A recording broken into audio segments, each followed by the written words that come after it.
Hello friends, welcome to B.Sc.Agriculture. If you are coming to my channel for the first time, then don't forget to hit the subscribe button. So let's move to the video. In this video, we are going to see about productive cultivation and secondary agriculture. I am going to cover the topic, the typical applications of greenhouses. So I am going to give you a short intro about the typical applications while seeing about what are the applications we are usually using in the greenhouses or the passive solar greenhouses, as well as the hot greenhouse heating system and greenhouse drying, or some of the typical applications we use to install in the greenhouse, as well as their cost estimation and economic analysis are also mentioned in this lecture. And I am going to give a small message about these installations. The heating system is said to be needed mainly for preventing as well as producing the heat in the controlled environment, so that the outside cold moisture cannot able to hurt the plants inside the controlled environment as well as the greenhouse structures. So let's enter into them. So first, I have already told you the importance of heat present in the greenhouses. So first we can able to see how the loss of heat is said to be made. So the heating system in greenhouse is said to be a continuous process. The heat around as well as lost in the greenhouse must be compensated by the heating system. So the modes of losses of heat in the greenhouse structures are conduction, convection, as well as the radiation. So these are the three modes of heat losses made as well as done in the greenhouses during as well as by the outside environment. So now we can able to see about the heating system. So while seeing about practical applications as well as the characteristics of the heating system, it must need to provide the heat to the greenhouse at the same rate which it is lost by conduction, infiltration, as well as radiation from the outside environment. So while seeing about the heating system, there are said to be around 4 popular types of heating system for greenhouses. They are the most common as well as the least expensive is unit heater system. So these in this unit heater system, they used to have boilers around for each and every heater system. So they used to produce their own heat from the boilers once we insert the fuel required by them. And the second type is centralized heating system. So in this centralized heating system, the water vapor as well as steam is used for making the heat structures in the environment. So while seeing about them, the boilers used to convert the water into water vapor as well as the steam in the controlled structure. So it produces some of the heat in them. And the third is radiating heat energy. So it is a particular form where the hot rods as well as pipes are said to be heated from one end, and the radiation energy is said to be transmitted to the other end. So the easily heat conductible as well as heat transferable metals are used in this radiating heat system. And the fourth is the passive as well as the solar heating system, but it is said to be still too expensive one for the viable option. So the commercial farms as well as the high-tech greenhouse structures are using these solar system. So these are the 4 major heating systems which is said to be used in greenhouses. And while seeing about the heating losses and the heat conservating materials which are said to be present as well as which are need to be present inside the greenhouses are water and rock storages.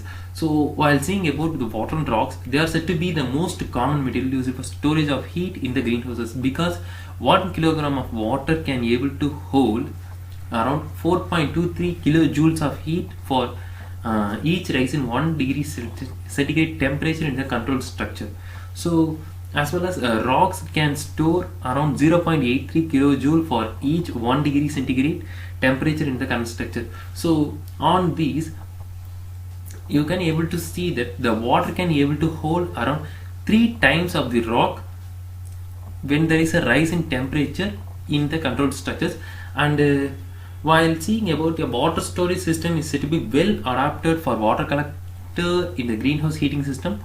So a pipe coil as well as unit heater which also used to contain a water coil in the water storage system in the greenhouse for the controlled environment. And now you can able to go for the economics of greenhouse production. So while saying about the regardless of type, productor cultivation is said to be extremely expensive when compared to open cultivation. So the equipments as well as production cost, which can be compensated significantly by higher productivity of quantity as well as quality as compared to the open fields. But the initial cost is said to be extremely expensive when compared to open field in the economics of greenhouse production. But while saying about the normal benefits of high yield of controlled environmental agriculture, they use it to only depend upon majorly on the region of production. So because in some regions all the environmental conditions are basically said to be provided for open field culture is mostly suitable, so there is no need for controlled environmental agriculture. So in those places as well as in those regions, the open agriculture is said to be better than controlled environment. And after that we can able to see about the capital requirement. So while seeing about the capital requirement, they are said to be differ greatly among different structures of productive agriculture. And while seeing about them, mulching is said to be least expensive within the greenhouse, so which is used to require most capital per unit of land. So it can be able to reduce the weeding cost in these cultures. And in the estimating capital requirement, the farmers must include the cost of the entire system as well as the mulch in the total cost calculation as well as the variable cost ones even in the capital requirements.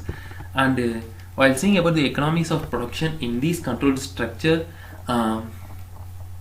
the production economics which used to comprises of both fixed as well as variable cost, and compares them with the income and evaluates the net return on unit basis area.